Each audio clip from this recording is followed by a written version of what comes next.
Урматтуу депутаттар, биринчиден бардыңыздарга мен өкмөттүн атынан чын жүрөгүмөн ыраазычылык билдирем. Себеп дегенде Кыргыз элинин тарыхында чоң маселени көтөрүп чыгып атасыңар.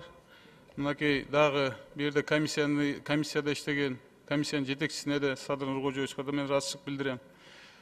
Иманкожоевго да ыраазычылык билдирем. Бул маселелердин баары талкууланып келген буга чейин. Мынакей эми бунун эң жеткен жери мына мен ойлойм ушу бүгүнкү күн болду деп ойлойм. Менин оюм туура сиздердикиндей.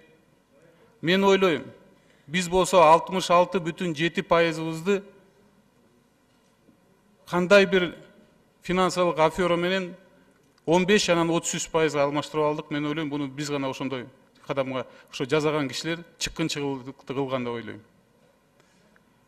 Мен ойлойм, бүгүнкү күндө биз сөзсүз түрдө комиссия түзүп туруп, эң негизгиси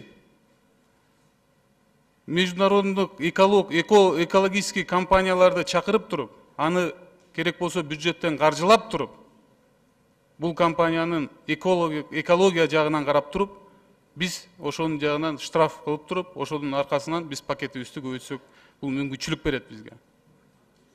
Биз болсо жөн эле бир токтом менен аны болсо мындайынан алып койсок, мен ойлойм, бул сөзсүз международдук сотко алып келет.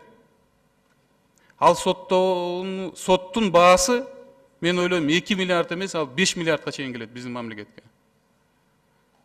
Базып алыш, тартып алыш, ал эң оңой. Бирок анын аркасы эмне болот? Биз анда жакшылап ойлонушубуз керек. Өкмөт жөнүндө айттыңыздар, өкмөт эмне кылды ушу 2 жылда деп туруп. Мен айтып койгум келет.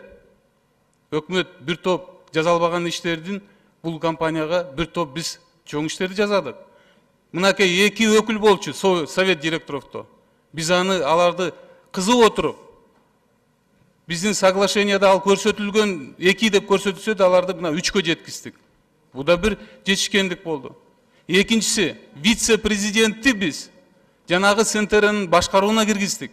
Ошондо биз ачык айкын жанагы финансылык немелерине иштерин билип турабыз. Будан тышкары, Кумтөр Оперейтинг компания жоюлсун, бир эле компания болсун, Кумтөр Голд компания болсун. Эмне үчүн бу жерде Кумтөр Оперейтинг компания бар? Бул эмне иш кылып атат деп туруп, аны талапка койдук.